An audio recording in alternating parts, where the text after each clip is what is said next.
Hello from the Hypnotic World Epicenter, Toronto, Canada. This is the Brain Software Podcast, episode 129, and I'm Chris Thompson. Today, Mike Mandel and I explore all kinds of things that will make you a verbal jiu-jitsu expert. So stay tuned. Ever wish you could have some simple ways to deal with those crickets? Is this a commercial for the Shearsdig Corporation, Dad? Sorry, son. Did I say crickets? I meant the irritating people in your life. Yeah, come to think of it. Yeah, that's exactly what I want, Dad. Well, stay tuned, Lunch Bucket, because this is a vintage motion picture we're both in. And there's wine to be spilled and morons to bring to full frontal exposure. Over to you, Chris Thompson. Whatever happened to that old tranquility we used to know, love, and appreciate?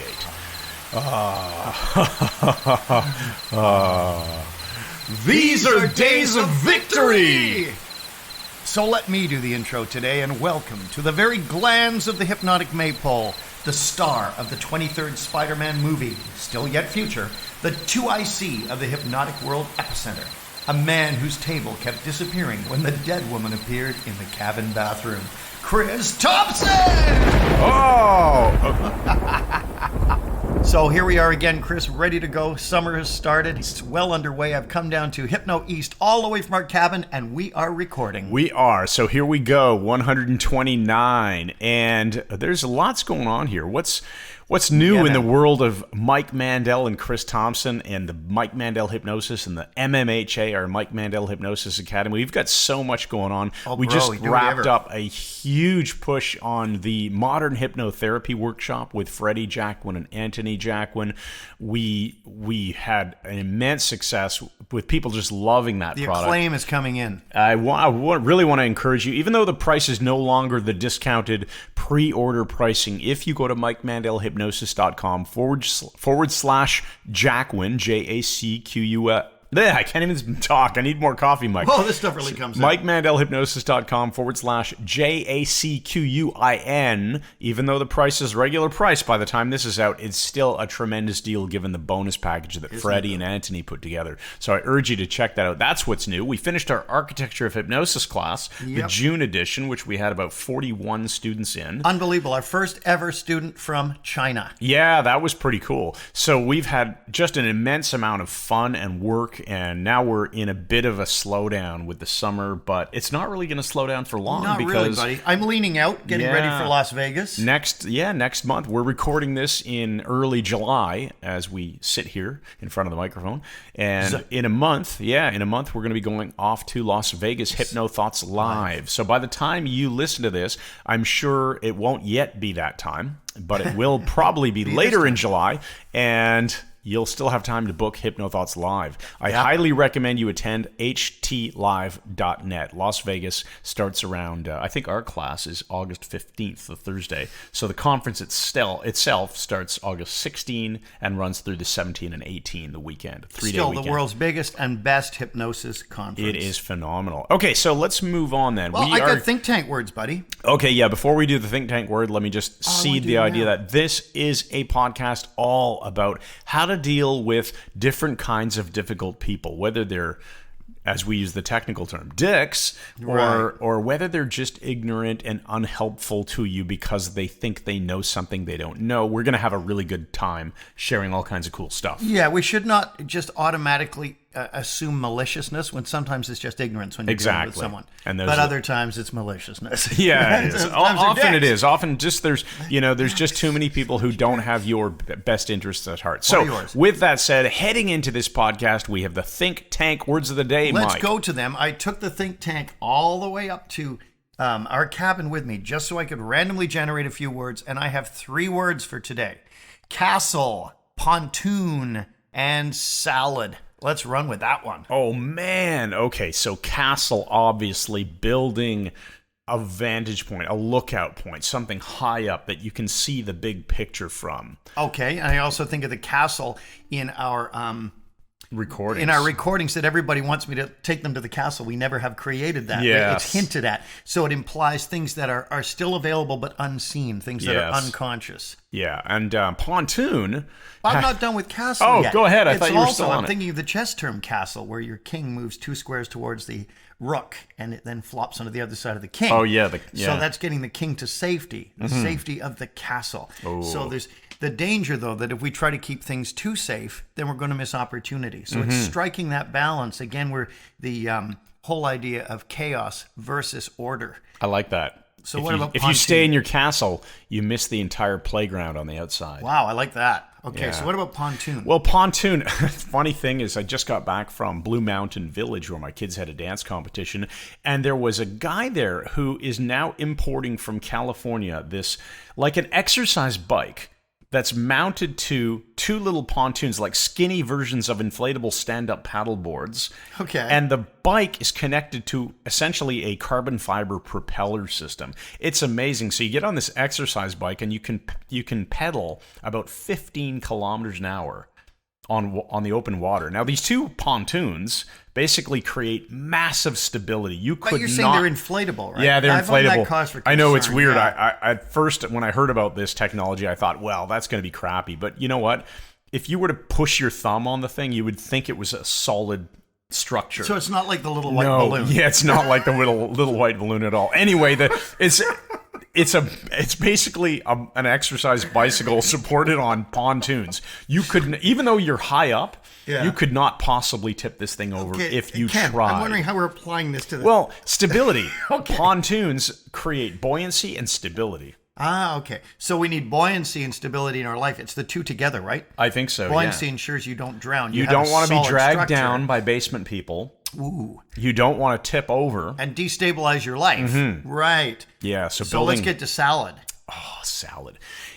It's fresh and variety. To me, it's all about fresh nutrition and a variety. I like salads that have lots of stuff: onions, cucumbers, olives, eggs, hot peppers. avocado. So, when I hear salad, I think of Milton Erickson talking in word salad to schizophrenics. He was able to match them appropriately by saying essentially nothing. Right. And a lot of people are speaking word salad, and we have to be able to deal with them. And we're going to be talking about that kind of control and mess and craziness that people can bring into our lives. I think so. Good ways to deal with it. All right, so let's move on then. Today's topic, verbal and mental jiu-jitsu, dealing with caustic, silly, and controlling people, and those who just cannot help being annoying. A number of names and faces come to mind immediately, none of them being you, Chris. All right, so we hinted at this early on. You got to differentiate. We have to differentiate. When we were planning this podcast, we discussed this at length, that there are people who are purposefully trying to drag you down. They are being malicious. They are being evil. They are trying to undermine you in some way. And then there's people who think they're being helpful. The other classification, there are people who don't know they're presenting you with poor information. They've read something in the media, and they're just trying to help you out, but they don't know any better. Right. And But we're then going to there's deal with these differently, right? Definitely. But there are people, too, who are just weird, for want of a different term. That's a really good point. I'll give you a quick example here. When I was 19, I hung out with a bunch of people. We all sort of did a bunch of stuff together. And, a lot of rock music and just craziness lifestyle when you're 19. But the one guy in his 30s joined the group, this guy Jim, and he had these kung fu tattoos on his forearms. Everybody was a Dragons. kung fu fighting. Ba-da-ba-ba-ba. We've just lost the thread. Jim and his brother with the kung fu tattoos. Well, Jim had the tattoos on his arms. He was kind of a quiet guy. And he would always refer to his crazy brother, like mentally ill brother. Oh. And we knew this guy for about 6 months. And then one day I had to make a delivery to his apartment and got there. And his brother answered the door. But it was Jim. Oh. There was no freaking brother. I had a feeling you were going to go there. He had glasses on and he had a house coat on. He was like totally different personality and weird. And he had the same, it was him. So the brother did not exist. Yeah. To which gave me the line, anytime I meet someone who says, I got a twin sister or whatever, I say, how do we know you're not her? That's a great line. Kind of a Stephen Wright kind of line. But yeah, some people are weird. So sometimes you got to be very, very careful. Okay, so let's then add another layer to this where we're going to differentiate between not only ignorant and malicious, but we're going to differentiate between behavior and intent. Right. And we Right. got to keep in mind, too, some people are actual liabilities. And you figure that out over time. When someone is a liability, your only solution is to disconnect. And I told you, Chris, about the girl Sandy I went out with for a number of years when I was young. She had a friend, she and all the girls from her school hung out with, this girl, Betty. We're only going to call her that because that was her name. And Betty would drink too much, and she'd go into these really weird snits and cause problems. And they'd say, oh, come on, Betty, just be nice. And the girl would go, come on, Betty, just be nice. Like the Wicked Witch of the West was. Come on, Betty, can't we just talk? Come on, Betty, can't we just talk? Snip, they finally cut the cord. Yeah. Like if people are deliberately antagonistic, they Cut them out can't of your use life. drunkenness as an excuse. Like, Yeah. just get them the heck Well, out of not your if life. not if it's repeated behavior Not if too, it's repeated right? behavior. Yeah. Scary other guy with Betty. So we Behavior. Scary other guy with so Betty. we're going to separate between behavior and intent, and then when it comes to behavior, we're going to think about: is this repeated? Is this one time? Is this just somebody happened to be going through a bad time in their life and they need some help? Right. But when it comes to intent, let's say somebody doesn't intend to be malicious; they intend to be helpful, but they don't know better. Yeah, and if people Versus. and people who don't know better Yeah. versus the people who are, just some people are problematic, and there are people we cannot help no matter what we do. And I'm not one of these 3 strikes and you're out, that's 2, I'm going to get you in the next. No, I give people a chance. I care about people, but if people become toxic, as Chris well knows, we have a good friend, but he cannot leave me alone when I'm on vacation. He just keeps phoning me on my cell phone, and I'm in the wilderness wanting to look at Canada geese and, great blue herons and crows and stuff. And he'll phone me. And I said, please don't be phoning me. I want to be just left alone to relax and regenerate my brain and get ready for hypnothoughts. And I need to do that. Even as a 5,000-year-old wizard who demands worship and obedience, I need to recharge. Well, the very first day, he phoned me before I left to see if I left yet. Then he phoned me when I got there to see if I'd arrived. I see it's like my grandmother or something. And then he phoned me 2 more times. And I just finally had to. Hey, Mike, are you there yet, Mike? I'm getting there. Yeah. Is everything okay there, Mike? No, I'm not going to cut him out of my life because he's still a good friend. But he has this weird thing about him where he has to be on the phone constantly. Well, I don't have to be. Yeah. So I just disconnect in that. Okay, let's back up for a moment though, seize because control, I Chris. wanted to I need make sure that I clarified. So when it comes to somebody who isn't, let's say, malicious, yes or no, is the intent malicious? If the answer is no, you have to decide that in advance. Is this person intending to be malicious in some way? Or are they just ignorant? They If don't the know the answer result. is no to maliciousness, then we're going to always be polite in some way. Whether it's disconnecting, in some way? Well, What the hell does that mean? You know what I mean. We're not going to go on the offense necessarily. We're going to offer to help correct the information, or we're just going to disengage. And we're going to get into more of this, but we're not going to attack the person verbally or anything, or make them save that feel for later. bad. Or we don't want to make someone feel bad if they're not intending to be malicious, Exactly. right? We're either going to put the brakes on the relationship for a while, like you just described. Yeah, Hey, you know chill a what? bit. I don't want a phone call, so I'm going to block you temporarily. Yeah. Or we're going to help them out in some way. And if they are intending to be malicious, then we have a couple of choices. Either, again, walk away, just leave, cut them out of your life. Or hire a professional assassin. Or go on the offense, right? yeah. And show them who's boss, sort Well, of with thing. me, the offense, I've matured a bit now that I'm 66. With me, the offense used to be the default position as an Enneagram 8, but it's not now. Yeah. Now it's my very last choice. And is so to go we're to conflict. We're not giving you recommendations here as to what you should do in certain situations. We're giving you options. Yeah. We're giving you a buffet, Mike. So you can do whatever you want. See, we're increasing your autonomy by Right. saying that. Exactly. So one of these things, Chris, is people who just, you should do this. Mm-hmm. You should wear that shirt instead. You should do more exercise. You should change this. That kind of drives me nuts because in NLP terms, all we're hearing here is the imposition of their model of the world on us. shooting all over someone. Right. Yeah. And typically when somebody does that, you're never going to get it quite right. They'll always want to continually make adjustments. So I have a question though. Is there an easy way at all to determine whether the you shoulder is being malicious or trying to be helpful? well, if you have to seek more information, use one of our magic questions. need the context, One right? of the Jedi questions, which is, what do you mean by that? Well, if you keep doing that, your kids are going to get sick. And you say, well, what's the evidence for that? Those are your 2 questions, right? Yeah. What do you mean by that, and how do you know that? And you can often just calibrate too and use your intuition. Well, that the thing is, you can't be you got to say it in the right way. You don't just say, "What do you mean by that?" Or "How do you know that?" It can be, "What exactly do you mean by that?" And how do you know that's true? And by being friendly, you can unpack their stuff more than if you're confrontational. I'm making a fist while I'm like talking if it's a social setting and somebody's saying to you, for example, let's say they see you working out. Right. At your cottage, Yeah. through your window or something, and Yeah. and they knock on your door. Hey, Mike, you should do that, and they give you some exercise Right. tips or something. You probably can guess that they're intending to be helpful. Whereas if you cut somebody off in traffic and they pull up and roll down their window and say, "You should learn how to drive, buddy," there's an I know where obvious you're going with difference that, there, because right? the three guys outside the pub who Yeah. said to me, "You should take a driving lessons," when I couldn't park. Remember that? Yeah, I well, can't repeat my response to them. Of course you can't. But the we'll wait for the point X-rated being, version. in this case, there are situations where somebody could be intending to be malicious. They're attacking you with a Angry, "you at should." least angry. Yeah. And so that's the first thing you have to decide. What is the intent? Are they just being helpful? Right. But we have great lines for this, and we give the full credit, as always, where we To get it. Michael C. Michael C. Anthony, Anthony. our friend, gave us these frickin' lines, and they are amazing. I'm Okay. actually using them with my wife. And this is generally for people who are intending to be helpful in some way. Helpful but controlling. Right, helpful but controlling. So you should eat this instead of that. You should do this instead of that as far as exercise. Right. You should read this book. You should get more sun. Blah, You should- blah, blah, blah. And again, this is someone who is attempting to reach into your control panel and control you as an autonomous, sovereign individual. That's just not acceptable for me. So, one of his lines, which is so great, is you can say, "No input required." No input required. Or you can say, "No instructions necessary." That works so freaking well.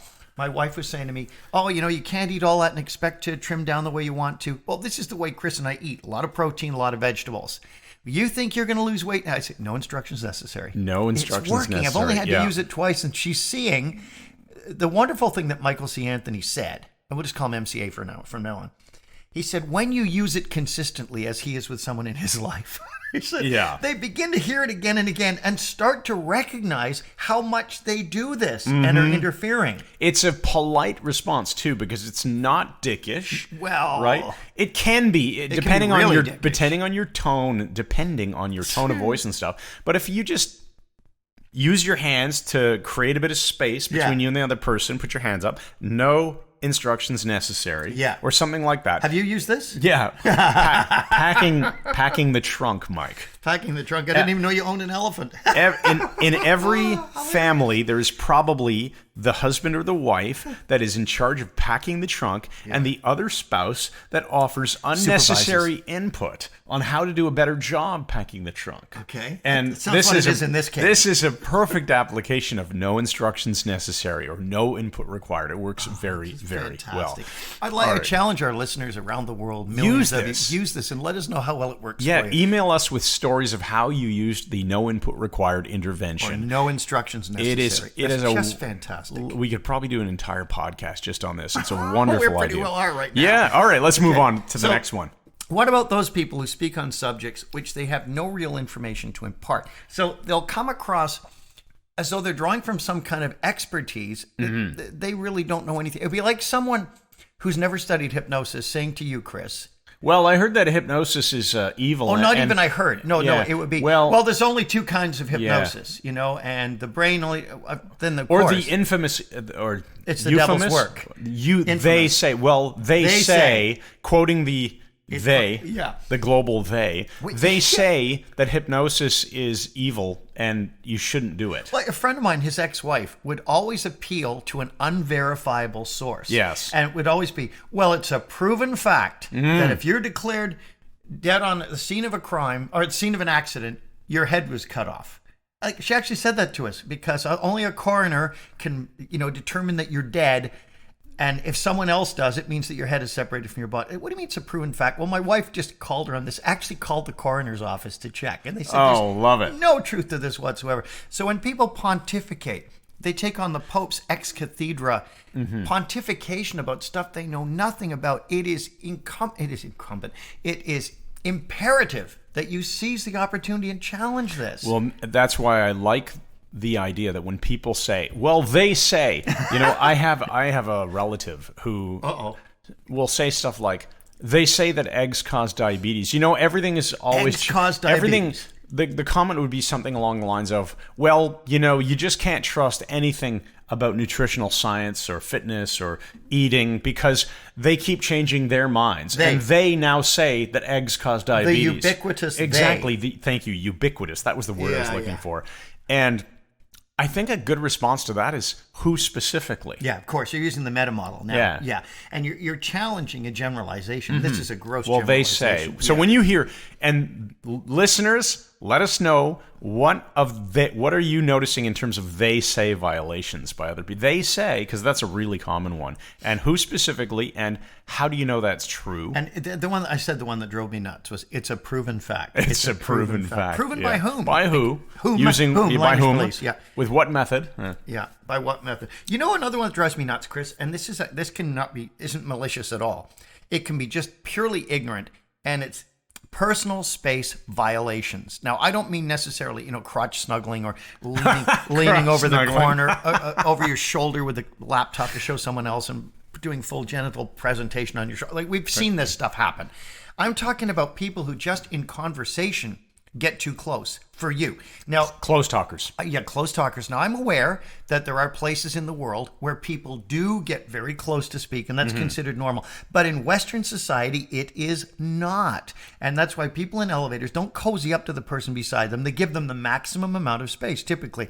We don't want the person breathing on us. And this is all going back to the work of Edward T. Hall, his proxemics, the idea that you have an outside range that anybody can be in. Then you have a social range where you let friends in that. But then there's an intimate range that you're only going to let your wife or your kid or your dog or cat into. And when people start to bridge that social range to an intimate range, it starts to feel weird. You're grinning already. Where is this going? Are you tempted ever to say, well, this is getting a little too intimate? If somebody's a close talker.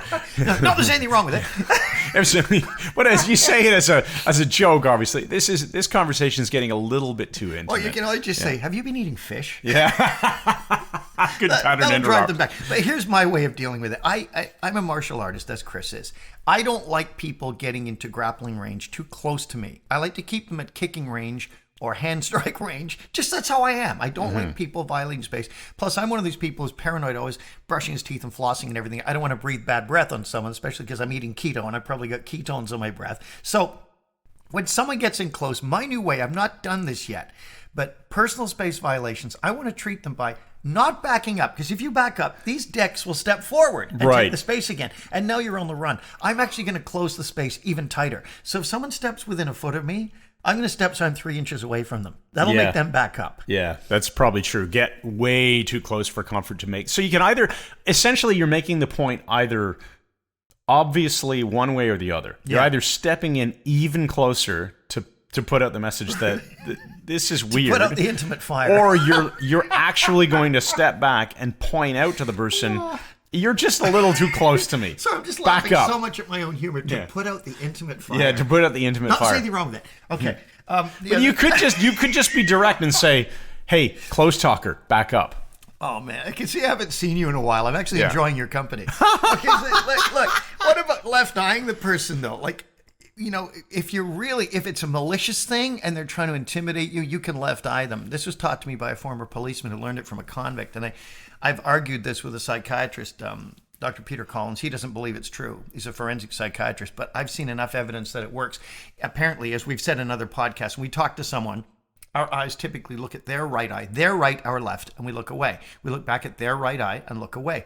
And if we suddenly invade their space, blank our face, and look into their left eye, it sends a real dominant, weird thing. Yeah, their left eye, not our left side. Right. Our right, their left. Yes.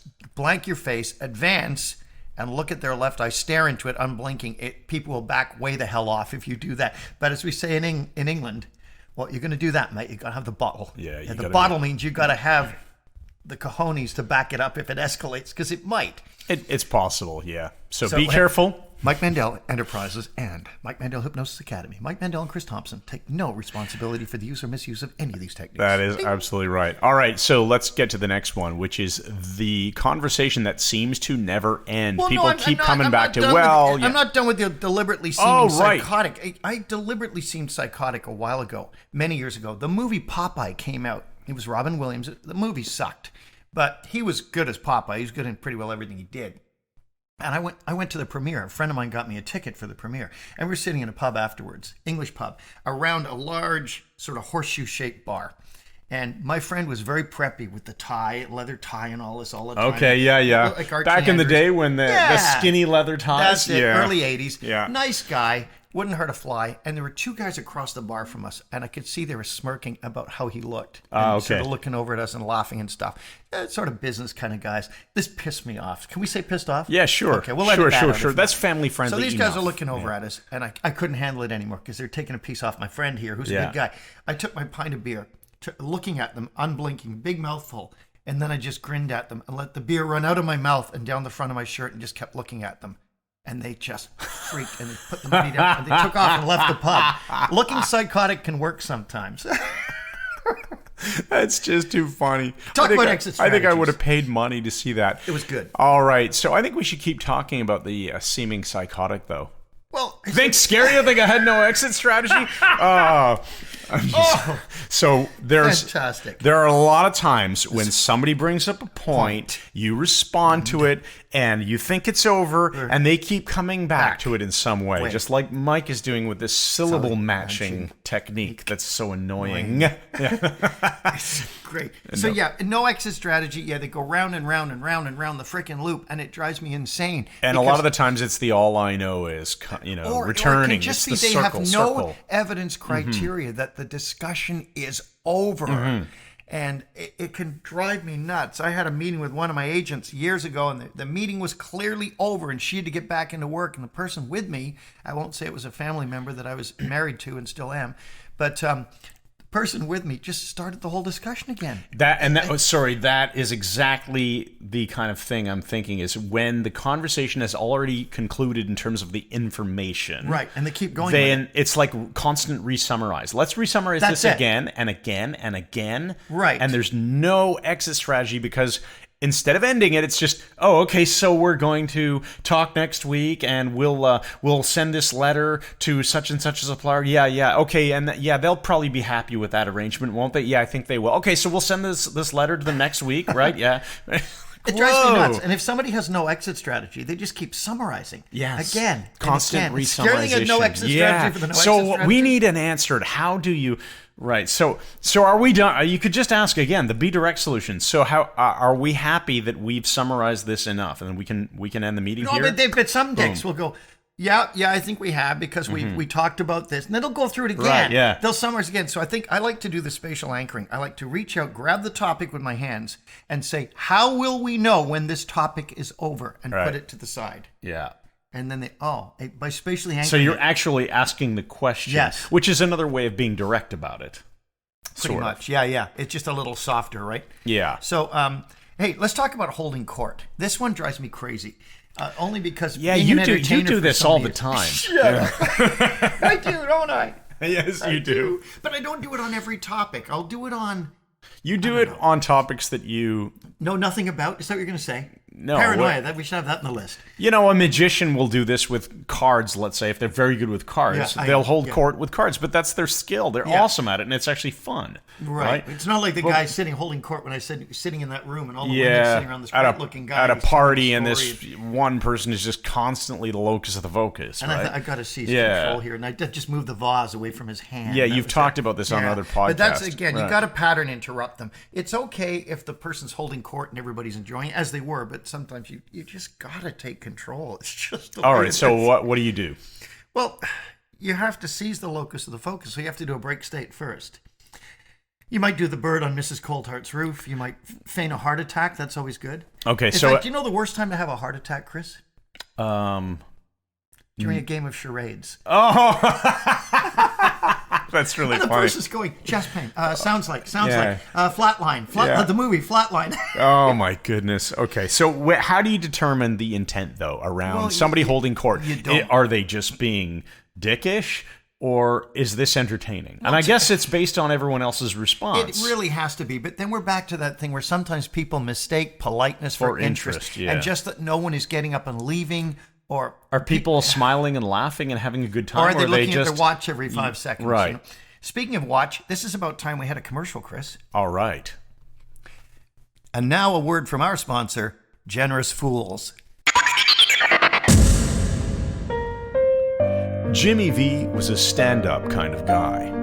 Whether he was doing a pro bono defense of a successful serial killer or giving out Radiohead CDs at Boston Common, he always did the right thing. But when the mob came knocking at his boutique law firm, Jimmy headed for the hills. In this case, the hills of Gloucester, Massachusetts. Once hidden in the Crow's Nest pub, Jimmy took on the identity of a longshoreman, and all was well. Working as a transient stevedore was good for Jimmy, and he put that Harvard law degree behind him. But then, disaster struck. One rainy, wind-swept morning, while unloading swordfish from the Andrea Gale, a spear gun discharged, impaling his left testicle. First aid was pointless, so Jimmy used his immense financial resources to fly to Toronto, Canada, where he could get some rest and some first-rate testicular re-enfranchisement at Toronto's Karl Marx Memorial Hospital. When he arrived at Billy Bishop Airport, his testicles had already swollen to the size of a Volkswagen. And when he met his surgeon, who looked a lot like Virgil Grissom, he passed out from the shock. Outside the hospital, construction workers struggled to drag the Andrea Gale into the building, since the spear gun line was still connected to the foredeck. But then, suddenly and honestly, across Coxwell Avenue at the Tuesday Farmers Market, a young boy let the little white balloon drift out of his hand. Caught in the breeze, it floated up into the peach tree on the lawn, which instantly broke out in flowers. Everything changes when the lawn tree blooms. There once was a boy in the middle of June with his white balloon. The lawn tree did bloom. The lawn tree then bloomed just by the balloon. And he walked his pet raccoon in the middle of lawn tree blooms. Ba-ba-ba-ba. And the lawn tree blooms. And the lawn tree blooms. And the lawn tree blooms. Gonna get there quite soon. And the lawn tree blooms. The lawn tree blooms tonight at 8:03 p.m. on the Little White Balloon Network. Another one, Chris, I call it smirking disbelief. And this can really, not so much now that I'm old and wise, but when I was young, this would really set me off. I'll give you an example.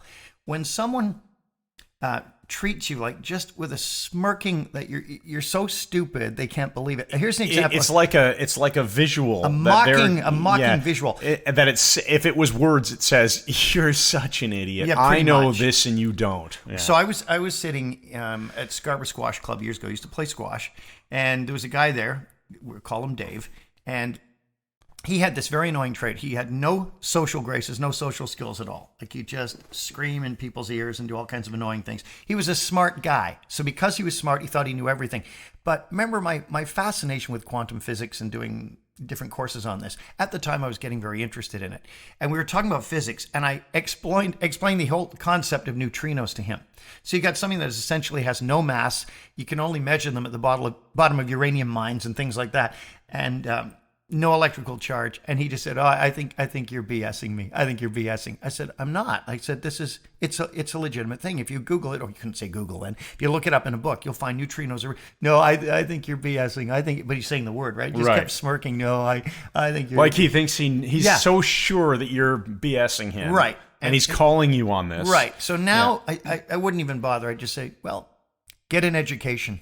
Yeah, just get an education. Just get an education. It's not really a big thing, but it bothers me when people, when they try to take you down when you actually know something, and it's ridiculous to them, so it can't possibly be true. Yeah, just get an education. But what about our two questions, like unpacking ignorance and misinformation? Like, whenever somebody will just make stupid statements about diet or health or hypnosis or anything, I'm reiterating, you've got to go with those two wonderful, wonderful questions. What do you mean, said nicely, and how do you know that's true? Or how did you come to that conclusion? And watch for the person to dig and backpedal. Remember I said actually got into this in the Wixon Social with somebody one night.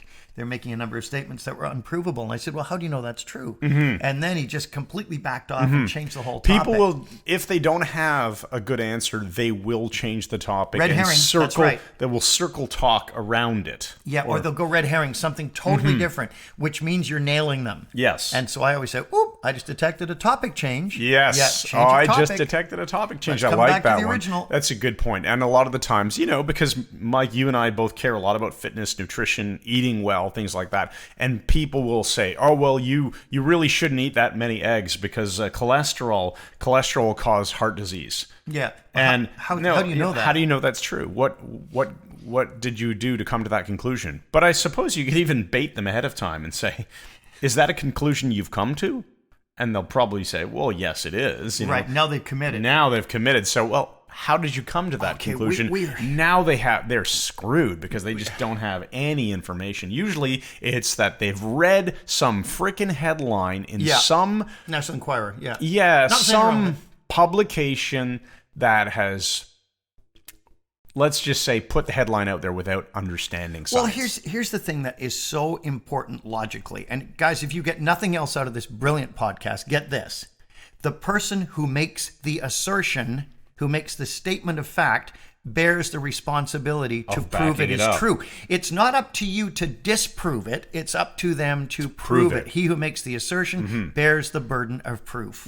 You haven't made the claim. So avoid making unnecessary claims. And avoid making unnecessary defenses. Like if people get you defending your position, no, go on the attack. Ask them what theirs is. Live your life the way you want to live it. And when people start making claims that suggest you should make some sort of change, force them, put the ball back in their court, make them back up their own crappy, ignorant opinions. Or just say no information required. Yeah. And that's no input needed. Boiling it all down, I really like that. No information required, no input necessary. It's a nice way of saying, I didn't ask for your help. Right. Without being a dick. Right.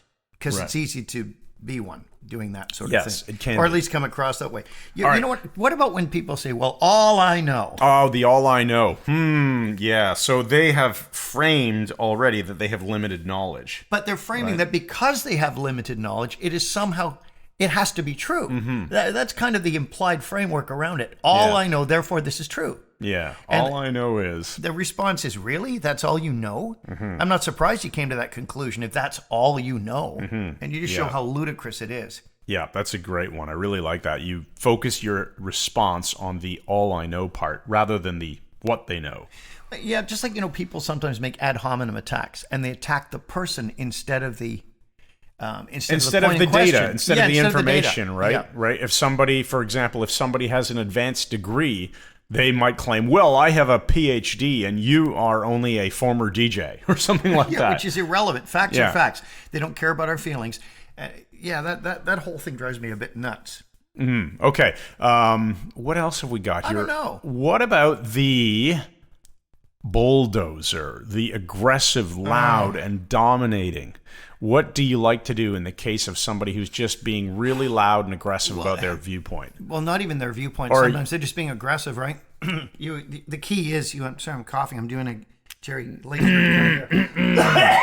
We'll edit that out. What I do is, if the person is really aggressive and in your face and they're almost doing the monkey dance, they're loaded with testosterone. One of the things you can do to seem more powerful is to take up more space. I mean, that's just classic. Sit with your knees further apart, open your arms up. Right. People who are afraid, cross their legs, cross their arms, shrink. Be bigger and move slower. People who move slower are more dominant. Yeah. The blowfish, right? Gets really big and puffy and takes up space and seems scary. Notice I didn't jump on anything. Yeah, I know. Not a thing. Or the peacock, right? The peacock tail. Yeah. There you go. Well, that's a mating thing, though. That's not to. But I don't think it is. So let's say, what would you do for someone who's being loud and aggressive about their opinion, not in a physical aggressive nature, but I would still opinionated, verbally aggressive. Right, and I'd still go back to what do you mean by that? I get them to explain. I get more and more information. I'd fish for information and then say, well, how did you come to that conclusion? What makes you believe that's true? But said very nicely. Right, pushing it back upon them, putting the onus of explanation, right, putting the burden of proof back on them, right, because they're making the assertion. Right, it's a great thing to remember in pretty well every context.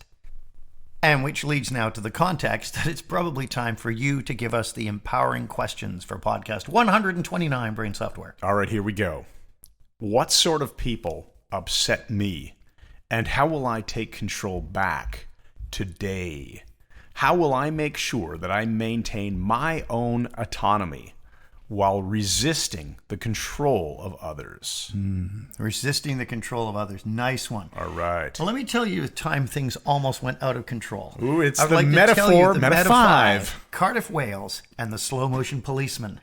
Do you know this one? No. It's a true story. Okay. When I was touring Britain, I did 5 tours of Britain, each time doing 12 hypnosis shows in 2 weeks, every day but Sunday, and I had my 2 Thames Valley police drivers, Nigel Smith and Paul Giles, who's a little bit woo, driving me to all my events. Well, we were listening to Red Dragon, which is the radio station out of Cardiff, Wales, and we had a show that night. Wales is beautiful, and Cardiff is a lovely city. Got to the university, and the Welsh audience were so polite and so wonderful and so Celtic, and they're just listening, and everything was great. It was towards the end of the tour, and Paul had been sitting at one edge of the stage, and Nigel at the other. The stage was elevated, built on risers, and they did this every night just to ensure nobody got too near the edge of the stage.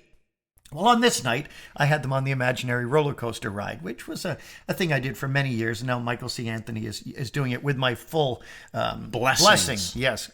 So we're watching. There's a young woman who was albino, clearly so, and really into the hypnosis. And she's on the end. And they're up and down this roller coaster, and her chair starts to slide. And Paul Giles is like 6 feet away.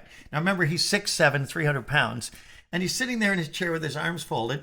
And because we're near the end of the tour, I realize that Paul is sort of forgetting, because all the 2 weeks of work, nothing bad has happened, and he's just keeping an eye on things. But now he's doing it in a very lackluster Paul Giles kind of way. And this woman pushes her chair a bit, and she goes right off the frickin' stage, Chris, dropping through the air about 6 feet away from him. Oh. And time went slow. I got the tachypsychia thing, which was so bizarre. Time went slow, and I see Paul look over, and I see this look of sort of interested surprise on his face, like, oh, that woman's falling off the stage. And then I see it dawning on him. His facial expression starts changing, and his body's shifting, and he moves forward. Everything's super slow, and he catches this woman in the air from about 6 feet away. But it could have been a fatality. That is wild, Mike. Now, thank you, everybody. Thank you for listening to Brain Software Podcast episode 129 with Mike Mandel, and I'm Chris Thompson. It would be a horrendous missed opportunity if I didn't also mention, since we were talking about roller coasters and stage hypnosis shows and Michael C. Anthony, I should mention that Michael C. Anthony is coming to Toronto. Whoa! October 19th and 20th. That's the Saturday, Sunday. And he's going to be teaching a 2-day course on principles of stage hypnosis, group demonstrations, all kinds of really good stuff. Principles of mentalism. Principles of mentalism, how to captivate and fascinate people, and then segue into hypnosis. So this will be great for anybody, whether you're totally brand new to hypnosis and just want to get some good entertainment skills, or if you're a therapist and you want to get more comfortable doing group demonstrations. Right, this and isn't just for people clients. doing stage shows. This is teaching the whole art of being a presenter and using hypnosis to do amazing stuff. Whether you're a street hypnotist, like Chris said, or or as Chris said, maybe you're a therapist. It doesn't matter. These are skills of being an entertainer and being able to hold a crowd in the palm of your hand. And getting confident with what you know. 2-day intensive. So go to MikeMandelHypnosis.com/MCA, which is just short for Michael C. Anthony.